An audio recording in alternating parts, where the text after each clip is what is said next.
Hello everyone, Hira here.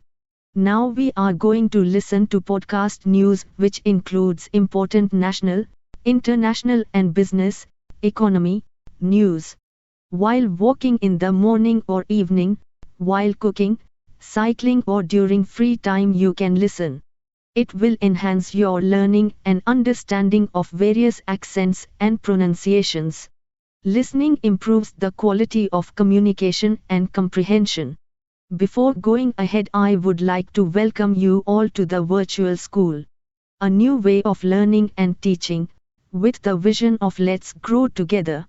Our mission is to learn how to learn and teach how to teach. So stay tuned. And here we go. 30th July 2021. Important national news. Dhanbad judge killing, 2, including auto driver, held he was hearing 2 high-profile murders and a coal theft case. Intentional act. CCTV footage shows the vehicle suddenly veering towards the judge. Special arrangement. Satyasundar Barik, Bhubaneswar. The Jharkhand police on Thursday arrested 2 persons, including the driver of the auto rickshaw that deliberately knocked down fatally Uttam Anand, additional sessions judge, Dhanbad, on Wednesday morning. The incident happened when he was jogging on an empty road about 500 m from his official residence. A passerby took him to hospital but he was declared brought dead. The judge was hearing 2 high-profile murder cases and one pertaining to the illegal transportation, theft, of coal. Initially, it was thought to be a hit-and-run case.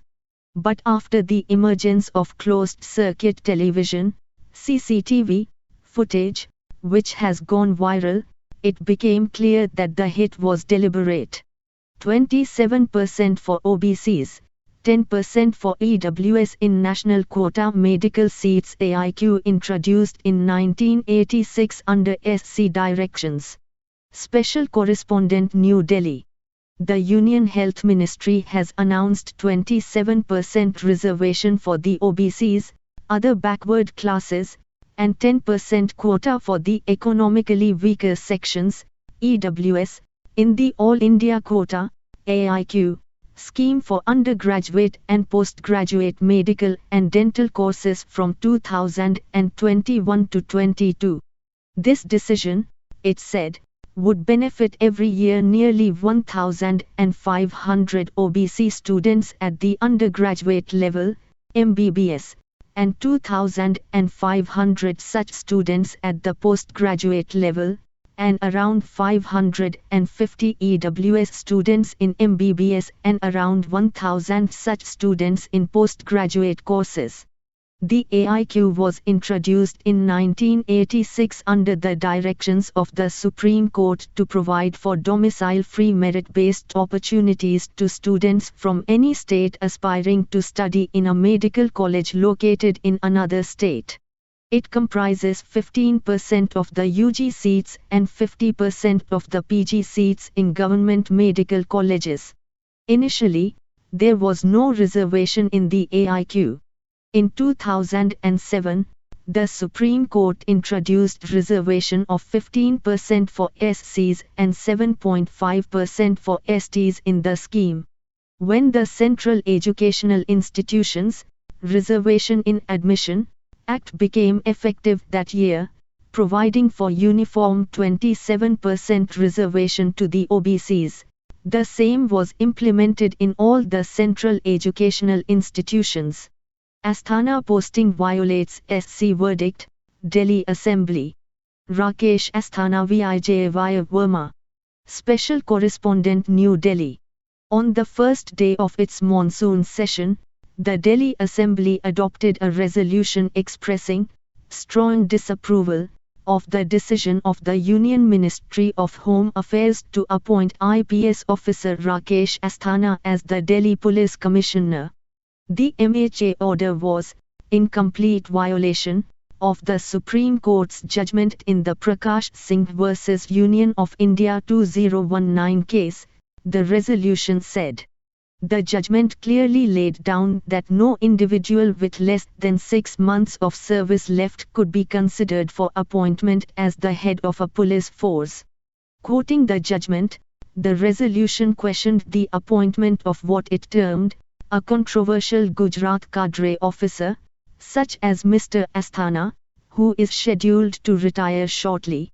On Mr. Asthana's appointment, the resolution said the post of Commissioner of Police in Delhi belongs to the AGMAT, Arunachal Pradesh, Goa, Mizoram and Union Territory, IPS cadre, and argued that there had been multiple inquiries on serious charges against Mr. Asthana in the past.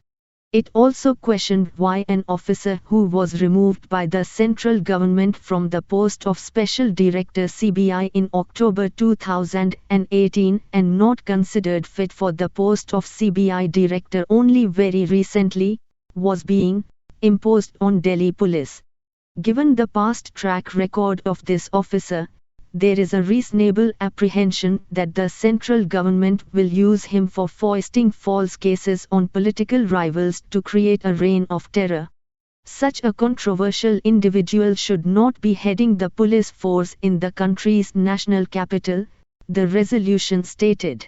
This House directs the government of NCT of Delhi to convey to the MHA that the appointment order of SH Rakesh Asthana be immediately withdrawn and fresh process for the appointment of Commissioner of Police for Delhi be initiated in accordance with rules and regulations, it stated. Chola idols among 14 artworks to be returned by Australia. One of the idols that is being returned. Special arrangement. Special Correspondent Chennai. The National Gallery of Australia, NGA, on Thursday announced that it would return 14 works of art from its Asian art collection to India. The works being repatriated include 13 objects connected to art dealer Subhash Kapoor through his antique shop, Art of the Past, in New York, and one acquired from art dealer William Wolfe. They include 6 bronze or stone sculptures, a brass processional standard, a painted scroll and 6 photographs. 3 other sculptures, also sourced from Art of the Past, have been removed from the collection. After research to identify their place of origin, they will be repatriated, the NGA said. SC swings into action after judge's death. CJI is said to have discussed the issue with Jharkhand Chief Justice. HC initiates investigation. Tragic incident, a forensic team inspecting the auto rickshaw in Dhanbad, Jharkhand, on Thursday. Anyani. Legal correspondent, New Delhi. The higher judiciary swung into action on Thursday after a chilling video of an auto rickshaw fatally hitting additional sessions judge Uttam Anand, while he was on a morning jog in Dhanbad, Jharkhand, surfaced online. Chief Justice of India, CJI, N.V. Ramana is said to have informed the Supreme Court Bar Association President, Senior Advocate Vikas Singh, that he had discussed the issue with the Jharkhand Chief Justice. The Jharkhand High Court has, in turn, taken cognizance of the video and initiated an investigation. As soon as the top court started on Thursday, Mr. Singh made an urgent oral mention before a bench of Justices D.Y. Chandrachud and M.R. Shah, stating that the alleged murder of the judge was a shocking and brazen attack on the independence of the judiciary.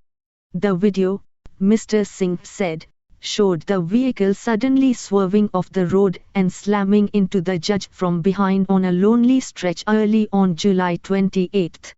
He was found bleeding on the road and taken to the hospital, where he was left unidentified for hours. The police finally traced the body after the family gave a missing persons complaint. His family, who initially thought the cause of the death to be a hit-and-run accident, has filed a complaint of murder. Mr. Singh said the video footage was evidence and should be taken on record. Justice Chandrachud had advised Mr. Singh to make a mention after sending an email to the CJI and the registrar in charge of mentioning process in the court. Our judicial officers should be protected. If judiciary has to be independent, we have to come in very sternly, Mr. Singh submitted. Justice Chandrachud asked Mr. Singh to take up the issue with the CJI.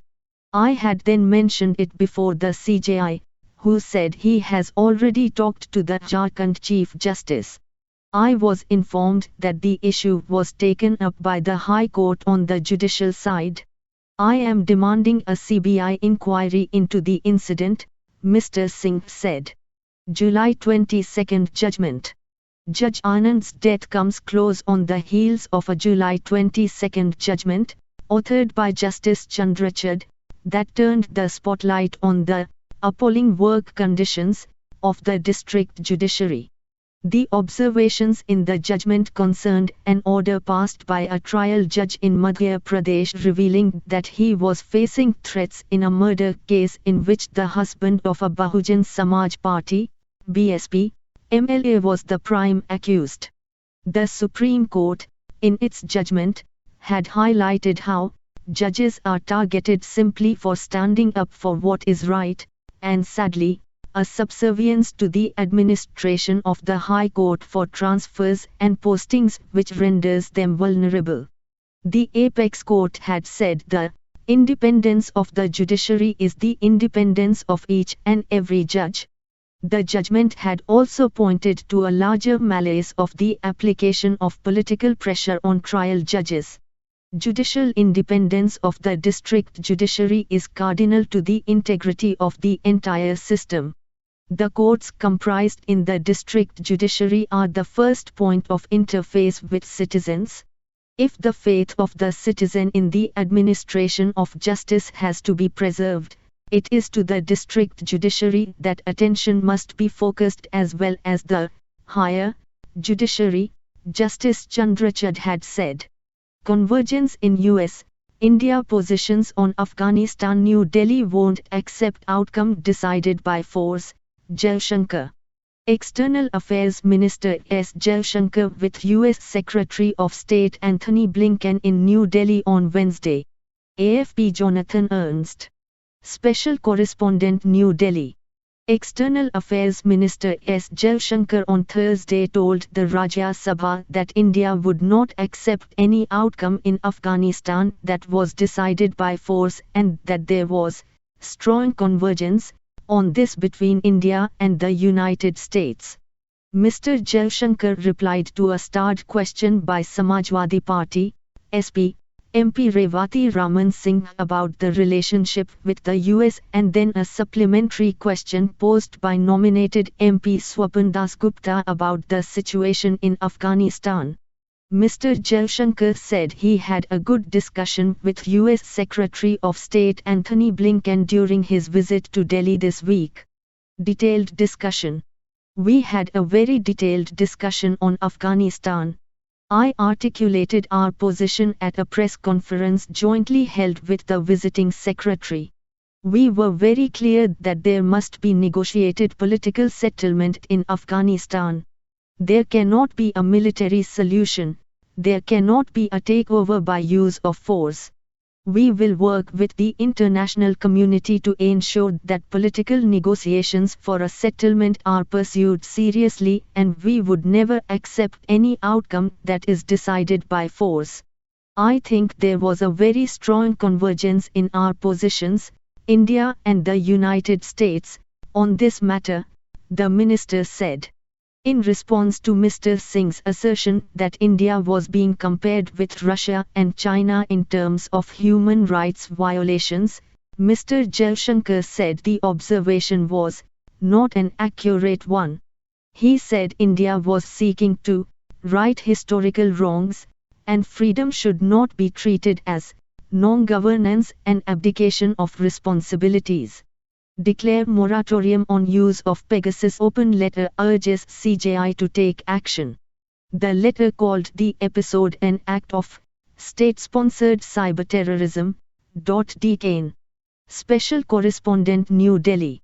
The Supreme Court of India must declare a moratorium on the export, sale, transfer and use of the Pegasus spyware in India and investigate the snooping scandal. Women's rights activists, human rights defenders and concerned citizens have urged Chief Justice of India, CJI, N.V. Ramana in an open letter to him. We believe that the Supreme Court can only instill confidence in people's, and particularly women's minds by transparently demanding and making public all answers relating to the use of Pegasus in India. Above all, we look to the Supreme Court to declare a moratorium on the export, sale, transfer and use of Pegasus in India, said the open letter with over 500 signatories. The signatories include Aisha Kidwai, Jawaharlal Nehru University, JNU, Professor Romila Thapa, historian Harsh Mandar, human rights activist Kavita Krishnan, Secretary, All India Progressive Women's Association, Vrinda Grover, senior lawyer, and Leela Dubey, actor and director. Ranjan Gogoi issue. The open letter also raised the issue of the woman who accused former CJI Ranjan Gogoi of sexual harassment being snooped on, as well as 10 mobile numbers linked to her family members being hacked. Deeply troubling. If the complainant was under such criminal duress at the time, can the proceedings of the in-house committee really have been free and fair? The silence of the Supreme Court as an institution on these revelations is deeply troubling for women in India, it stated. The open letter called the hacking episode an act of state-sponsored cyberterrorism. It further asserted that the Pegasus project and information in public domain raises concerns for the integrity of constitutional authorities, including the independence of the Supreme Court. The investigation starkly discloses that the rights and freedoms of peoples, of which the Supreme Court is the guardian, are under grave risk. Interview Vertical Bar Omar Abdullah. We are waiting to see the follow-up from the meeting with the PM. Recent measures suggest that there is a disconnect between what the PM says and what the LG administration does, says the former Jammu and Kashmir CM. Pirzada Ashik. More than a month after the meeting between Prime Minister Narendra Modi and leaders of political parties from Jammu and Kashmir, National Conference Vice President and former Chief Minister Omar Abdullah expressed disappointment at its outcome. Excerpts. It is over a month since you met Prime Minister Narendra Modi at the multi-party meeting in New Delhi. How fruitful has the meeting been to create a conducive atmosphere for the dialogue process? The meeting was a first step. It was also important that the first step was taken by New Delhi because they were the ones who were instrumental with regard to the 5th August 2019 move, removal of J&K's special status, and all the detentions thereafter, particularly of the mainstream leaders. So, the onus was on them to take the first step. But no meeting is successful without any follow-up. So, we are waiting to see what the follow-up is from the meeting that took place with regard to addressing the issues that was brought before PM Modi. All we want to see is how the PM and his government plan to move forward on the words, Delhi Sahi Dori or Dil Ki Dori. The distance from Delhi and the distance between hearts, where the PM himself acknowledged these gaps. We are waiting to see what is going to be done to reduce these gaps. Were any specific demands made before the PM? There were specific demands made, some political and some administrative in nature. There were various people who put demands before the PM. I haven't seen any evidence of any of them being met so far. Immediately after the meeting, the J&K administration decided to end the tradition of shifting of capitals, the bar move, terminated 11 government employees and booked a national conference activist under the Public Safety Act. Are these measures hinting at the Delhi-Srinagar dialogue hitting a deadlock? The measures, individually and collectively, are problematic. First, the termination of government employees without being given the right to explain. There has to be a due process. Even under the law, you are innocent till proven guilty. The new laws that they framed for J&K are able to terminate at will without any due process. Where is it right to hold someone responsible for omissions or commission of parents? Some are terminated for their political linkages. The BJP conveniently forgets that a lot of people were accommodated in the government services by the then governor, Jagmohan, in early 1990s because the private schools of the Falahiyam Trust, of the Jamaat-e-Islami, were banned. It's strange and difficult to comprehend that the policy of then J&K governor, the late Jagmohan, a lifelong BJP member, at least for the last 2 decades, is being twisted in this way. Regarding the detention of the NC activist in Banihal, he was part of a public protest on a governance-related issue. There seems very little appetite for any criticism. We saw what happened in Ganderbal where a gentleman was arrested because he spoke the truth. J&K still has 2 capitals.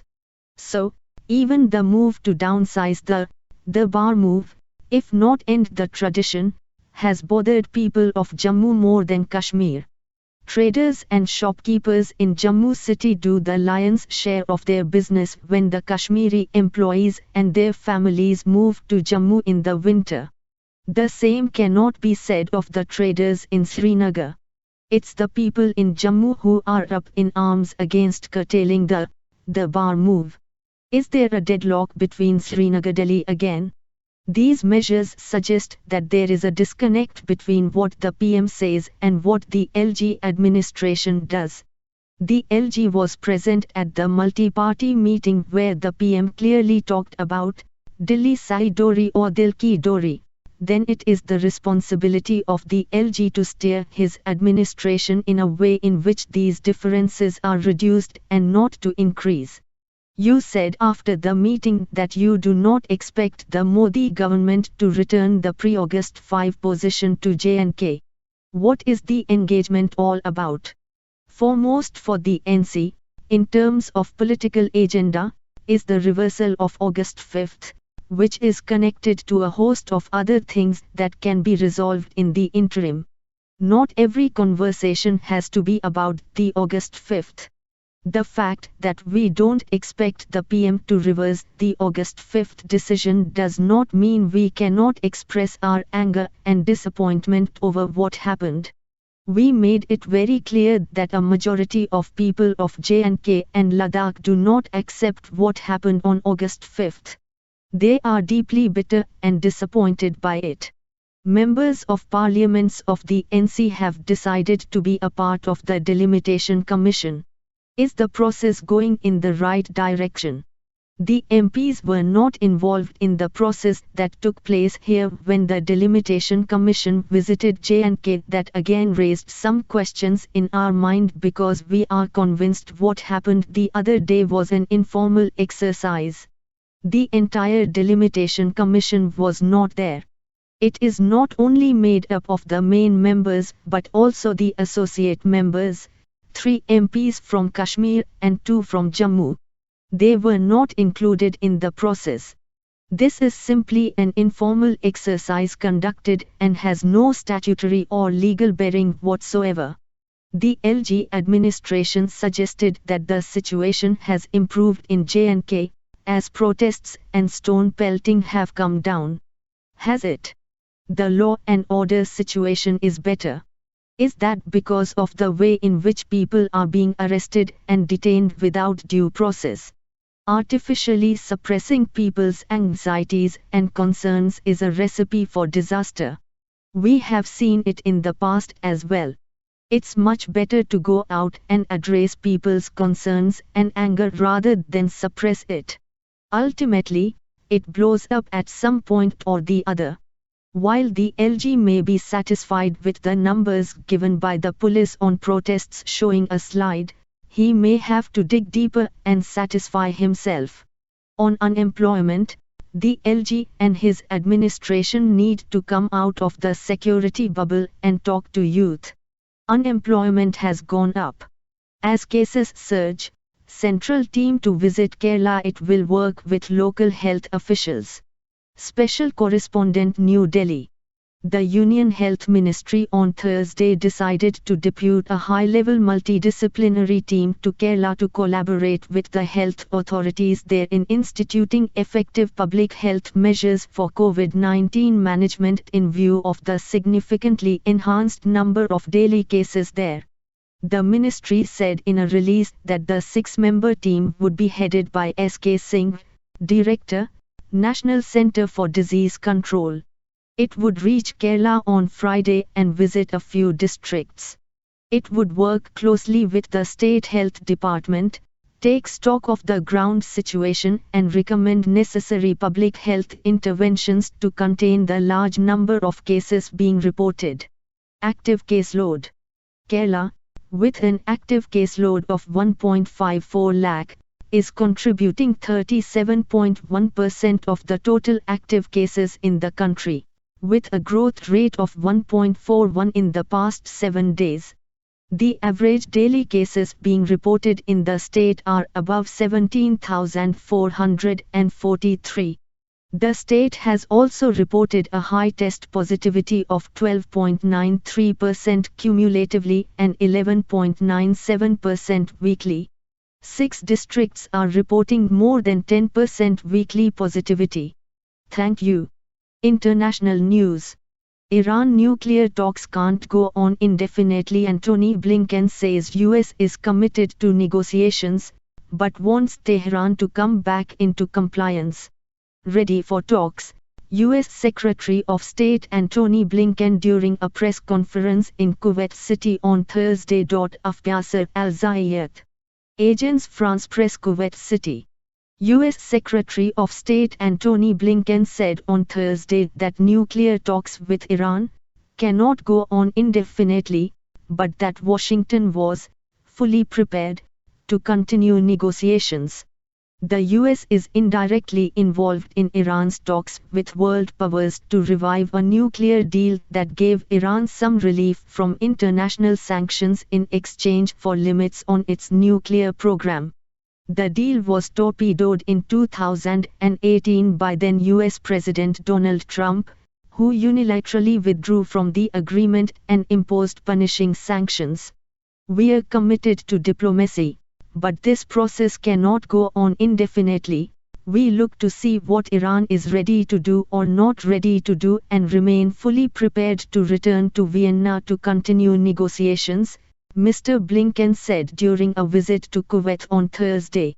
"We have clearly demonstrated our good faith and desire to return to mutual compliance with the nuclear agreement. The ball remains in Iran's court and we will see if they are prepared to make the decisions necessary to come back into compliance." Iranian President Hassan Rouhani's government has been holding talks with major powers in Vienna since April on bringing Washington back into the agreement. But a deal seems unlikely until he hands over power to President-elect Ebrahim Raisi early next month. Mr. Raisi is an ultra-conservative but has expressed support for the nuclear talks, arguing Iran needs an end to US sanctions. Iran's ultra-conservative camp, which deeply distrusts the US, has repeatedly criticized Mr. Rouhani over the 2015 deal. Iran's supreme leader Ayatollah Ali Khamenei said on Wednesday that experience has shown trusting the West does not work, referring to the US withdrawal from the deal and its fallout. Mr. Raisi has said his government will support talks that guarantee national interests, but will not allow negotiations for the sake of negotiations. One of the major criticisms of the 2015 deal raised by Mr. Trump was its failure to address Iran's ballistic missile program or its alleged interference in regional affairs. but Tehran has always rejected bringing non-nuclear issues into the agreement, which is known formally as the Joint Comprehensive Plan of Action. Guarantee our interests. Mr. Khamenei also criticized the US for refusing to guarantee that it will not violate the agreement in the future by pulling out unilaterally, as Mr. Trump did in 2018. Mr. Trump's successor Joe Biden has signaled his readiness to return to the nuclear deal and has engaged in indirect negotiations with Iran alongside formal talks with the agreement's remaining parties, Britain, China, France, Germany and Russia. Iran's chief negotiator Abbas Araghchi said this month that the talks must await our new administration, as Tehran is in a transition period. A sixth round of talks concluded on June 20 and dates for the next round have yet to be fixed. Turkey quotes Biden with offer to protect Kabul airport. It is a lifeline for embassy staff, humanitarian aid delivery. Passengers outside the Hamid Karzai International Airport in Kabul. Of Sajjad Hussain. Agence France Presse Ankara.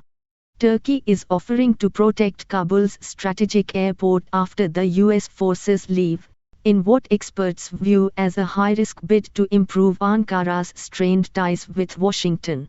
Keeping the air hub safe from advancing Taliban forces became a major issue after US President Joe Biden called an end to Washington's 20-year involvement by ordering all troops out of Afghanistan by the end of next month. Hamid Karzai International Airport offers the safest route for embassy staff and humanitarian aid to reach the war-torn country. Its fall could leave Afghanistan largely cut off from the world. Ankara's surprise proposal gave Turkish President Recep Tayyip Erdogan a chance to build a rapport with Mr. Biden during their first meeting at a NATO summit in June. The offer meets two of the Turkish leader's objectives: warm chilly ties with Western allies and avert an influx of refugees by keeping aid routes open. Turkey has a vested interest in Afghanistan's stability, said Magdalena Kirchner, Afghanistan director at German foundation Friedrich Ebert Stiftung.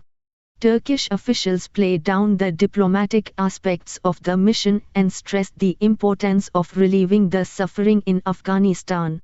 Our objective is to make sure Afghanistan is not closed to the outside world, that it is not isolated, a Turkish diplomatic source said. The United Nations this month said 18 million people, or half the Afghan population, needed assistance, while half of all children under the age of 5 suffered from acute malnutrition. US sanctions.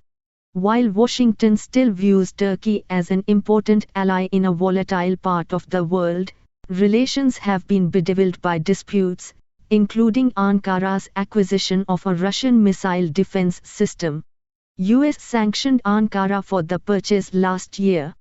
China accuses US of meddling in its affairs. Beijing slams Secretary Antony Blinken's meeting in Delhi with the Dalai Lama's representatives. Anant Krishnan. China on Thursday accused the US of meddling in its internal affairs, after Secretary of State Antony Blinken met with a representative of the Dalai Lama in New Delhi during his visit on Wednesday. Mr. Blinken had met with the director of the Bureau of the Dalai Lama in Delhi, Ngodap Dongchun, on Wednesday morning. He separately also met with a group of civil society representatives, which included Geshe Dorji Dandul, director of Tibet House in New Delhi. Asked by Chinese media to comment on the meeting, the foreign ministry in Beijing on Thursday hit out at the US, saying, Tibetan affairs are purely China's internal affairs that allow no foreign interference. China firmly opposes any form of contact between foreign officials and the Dalai Lama, spokesperson Zhao Lijian said. Any form of contact between the US side and the Dalai clique is a violation of the US commitment to acknowledging Tibet being part of China, to not supporting Tibetan independence, and to not supporting attempts to separate China. The U.S. side should honor its commitment, stop meddling in China's internal affairs under the pretext of Tibetan affairs, and offer no support to the Tibetan independence forces to engage in anti-China separatist activities. China will take all necessary measures to defend its own interests. The Foreign Ministry earlier this month surprised observers when it did not issue any response to Prime Minister Narendra Modi's telephone call with the Dalai Lama on his 86th birthday, which marked the first time Mr. Modi had publicly confirmed speaking with the Tibetan spiritual leader since 2014. Among the differences between China and the US is the question of the Dalai Lama's succession, which the Tibetan leader said he would address when he turns 90. The Biden administration said earlier this year it was of the view the Chinese government should have no role in the succession process of the Dalai Lama. The Tibet Policy Support Act passed by the US Senate in December 2020, and backed by the then Trump administration, said Washington would oppose any moves by Beijing to interfere in the succession or identification of Tibetan Buddhist lamas including the Dalai Lama. Beijing, however, in May issued a white paper affirming that the ruling Communist Party and the government in Beijing would approve the reincarnation of the Dalai Lama and other living Buddha, saying a procedure of drawing lots from the golden urn would be followed and the selected candidate would be subject to approval by the central government of China. Pakistan is not the Taliban's spokesperson. Press Trust of India, Islamabad. The Pakistan government is not a spokesperson for the Taliban, and Islamabad cannot be held responsible for the actions of the insurgent group in Afghanistan following the withdrawal of soldiers from the US and its allies, Prime Minister Imran Khan has said. In his comments to Afghan media representatives that were aired on Thursday, Mr. Khan also said that Pakistan will have good relations with whoever the Afghans choose. Taliban surge poses existential crisis, report. Agence France Presse, Washington. The Afghan government faces an existential crisis after the Taliban doubled their attacks following the February 2020 US deal with the insurgents, a report said on Thursday. The report said Taliban attacks surged from 6,700 in the 3 months up to the Doha Agreement to 13,242 in the September to November 2020 period. Attacks have stayed above 10,000 in each subsequent 3-month period, according to the report by the U.S. Special Inspector General for Afghanistan Reconstruction, SIGAR. The report makes clear that the Doha Agreement, instead of propelling Taliban-Kabul talks, unleashed an offensive that caught government forces unprepared. Over January to March of 2020, there were only 510 civilian deaths and 709 casualties, the report said. After that the numbers surged, hitting 1,058 deaths and 1,959 injured in the third quarter that year. The latest data, for April and May this year, showed 705 civilian deaths and 1,330 casualties. Tunisia's President Said launches graft crackdown, 460 businessmen come under lens. Kais Said. Agence France Presse, Tunis. Tunisia's President Kais Said accused 460 businessmen of embezzlement as he launched a crackdown on corruption, days after grabbing power in what his opponents have dubbed a coup. Mr. Said, who suspended parliament for 30 days and seized all executive powers on Sunday, slammed the bad economic choices made in recent years during a meeting with a leader of the Employers' Federation UTICA. In his comments late on Wednesday, The president singled out for criticism those who plunder public money. Mr. Said accused 460 businessmen of owing 13.5 billion dinars, $4.9 billion, to the state, citing the findings of a commission of inquiry into graft under former dictator Zine El Abidine Ben Ali. This money must be returned to the Tunisian people, he said, adding that he intends to offer the businessmen judicial arbitration. Armenia to seek Russian military deployment. Tensions rise on border with Azerbaijan. Agence France Presse Yerevan. Armenian Prime Minister Nikol Pashinyan said on Thursday he would request the deployment of Russian border guards along his country's frontier with Azerbaijan to prevent further escalation after new clashes. Last year, Armenia and Azerbaijan fought a 6-week war over the breakaway region of Nagorno-Karabakh. The conflict claimed some 6,500 lives and ended with a Russian-brokered ceasefire that saw Armenia cede territories it had controlled for decades. In recent months, tensions have been running high over the two countries' shared border.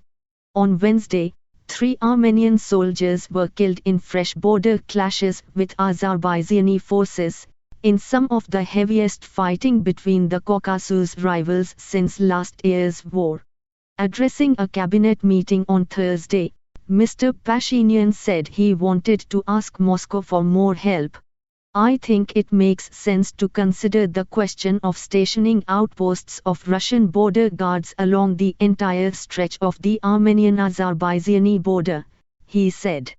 Russian President Vladimir Putin's spokesman declined to comment on Mr. Pashinyan's planned proposal. Contacts with Yerevan are continuing. I have nothing more to say, Dmitry Peskov told reporters. Palestinian shot dead in clashes with Israeli troops in West Bank. Associated Press Jerusalem. Israeli troops shot and killed a 20-year-old Palestinian man, Palestinian health officials said, during clashes that erupted in the occupied West Bank following the funeral of a Palestinian boy killed by army fire the previous day.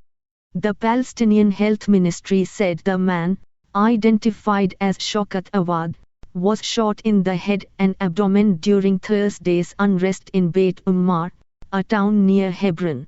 Palestinian protesters hurled stones at Israeli troops after the funeral of Mohammed al-Alami, 12, who residents say was killed by army fire while riding in a car with his father on Wednesday. The Israeli military confirmed that it had used live fire against the crowd.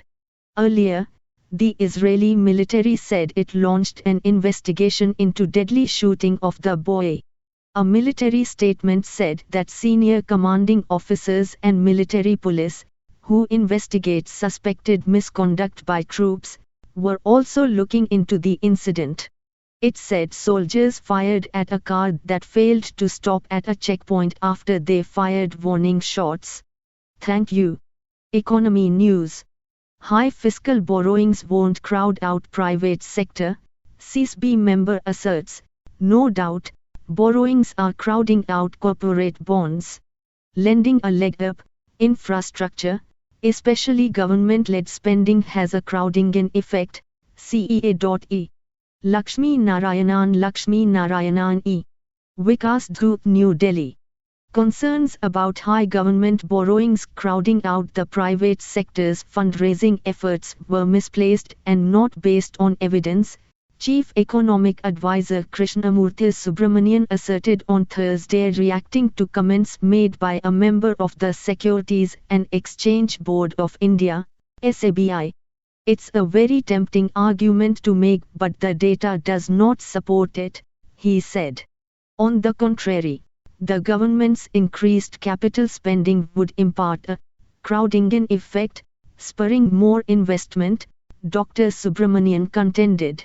Earlier, addressing an ASSOCHAM event on the productive use of financial resources, SABI whole-time member G. Mahalingam stressed that bond markets had an important role in supporting the economy's rebound at a time when banks were overburdened from the overhang of non-performing assets. No doubt, a good part of the bond market gets crowded out by the government issuances of close to about ₹1415 lakh crore, asserted Mr. Mahalingam. That crowds out all the corporate bond market, no doubt about it all, he added. The flaw with this argument is that it relies on the pool of savings being static, the CEA responded. There is now evidence that savings are procyclical with growth. When you have a pool that is growing and the government takes a rupee out today for capital expenditure, and thereby push growth and increase savings, the procyclical behavior of savings kicks in. So this is the crowding in effect of infrastructure, especially government-led capital spending, Dr. Subramanian observed. Upturn V-shaped but small firms, urban poor hit harder inflation to dip below 6% soon, but stay in 5 to 6% range, CEA. Special Correspondent New Delhi. Chief Economic Advisor, CEA, Krishnamurthy Subramanian acknowledged on Thursday that some parts of the economy may be witnessing a K-shaped recovery, as smaller firms and urban poor had been hit harder by the pandemic, but stressed that India's overall economic rebound remains V-shaped.